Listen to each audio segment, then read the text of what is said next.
நாங்கள் எத்தனை கார் வச்சுருந்தா உங்களுக்கு என்னங்க? நாங்கள் சம்பாரித்து வாங்கியிருக்கோம். 26 கார் வைக்கிறோம், 50 கார் கூட வைக்கிறோம். நீங்களா வாங்கி கொடுத்தீங்க, நீங்கள் வந்து பார்த்தீங்களா? ரொம்ப பார்த்த மாதிரி சொல்கிறீங்க அப்படின்னு ஒரு எம்எல்ஏ வந்து இன்றைக்கி மேடையில் கதறுன்னு கதறி இருக்கிறாங்க.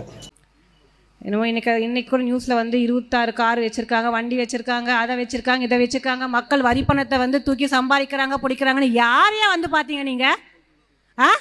யார் மக்கள் பணத்தில் எடுத்து நாங்கள் வந்து சம்பாரித்து காரை வாங்கிச்சோன்னு யார் பார்த்தீங்க இங்கே?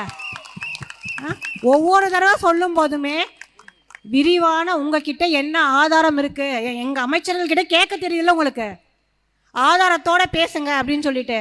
எந்த ஆதாரம் நீங்கள் வச்சுருக்கீங்க? மக்களோட வரி பணத்தை எடுத்து நான் சம்பாரித்து ஒரு கார் 2 கார் கிடையாது 26 கார் நான் வச்சுருக்கேன்னா இவர் தான் வந்து பார்த்தாரு. இப்போ நாங்கள் சம்பாதிக்கிறோம், நாங்கள் தொழிலில் இருக்கிறோம். இல்லை இது என்ன ஒரு கூத்தாக இருக்குது? என்ன காரணம்னா திமுக வந்து கவர்மெண்ட்டுக்கு அதிகமாக செலவு வைக்கக்கூடாது, எங்களுக்கு கார் வேண்டாம்னு சொல்லிட்டாங்க. உங்களுக்கு கார் வேணும்னா நீங்கள் கேட்டு வாங்கிக்கிங்க. அது கார் கேட்டது நீங்கள் தானே, எதிர்கட்சிகள்லேருந்து யாருமே கேட்கல.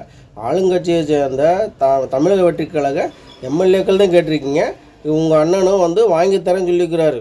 எங்களுக்கு கார் வேண்டாம், நீங்கள் இப்போ 1008 காரை வச்சுக்கிட்டு எங்களுக்கு கார் கொடுன்னு கேட்குறோம். உங்களுக்கு அசிங்கமாக இல்லையா?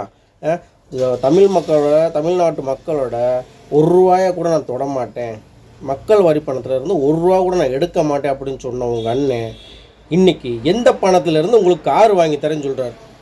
மக்களோட பணத்தில் எங்களுக்கு கார் வேண்டாம், எங்களுக்கு கார் இருக்குங்கிறது அப்படிங்கிறனால சட்டமன்றத்தில் வந்து எதிர்கட்சி தலைவர் வந்து எங்களுக்கு கார் வேணான்னு சொல்லிட்டார். உங்களுக்கு கார் வேணும்னா கேட்டு உங்கள் அண்ணன்ட்ட கேட்டு வாங்கிக்கிங்க. உங்கள் அண்ணன் என்ன சொல்லணும்? நான் வாங்கித்தரேன்னு சொல்லணும். தமிழக அரசு வந்து அனைத்து எம்எல்ஏக்களுக்கு கார் வழங்கப்படும் எதுக்கு சொல்கிறீங்க? அது யார் வீட்டு காசு? மக்கள் வரிப்பணம் இல்லையா?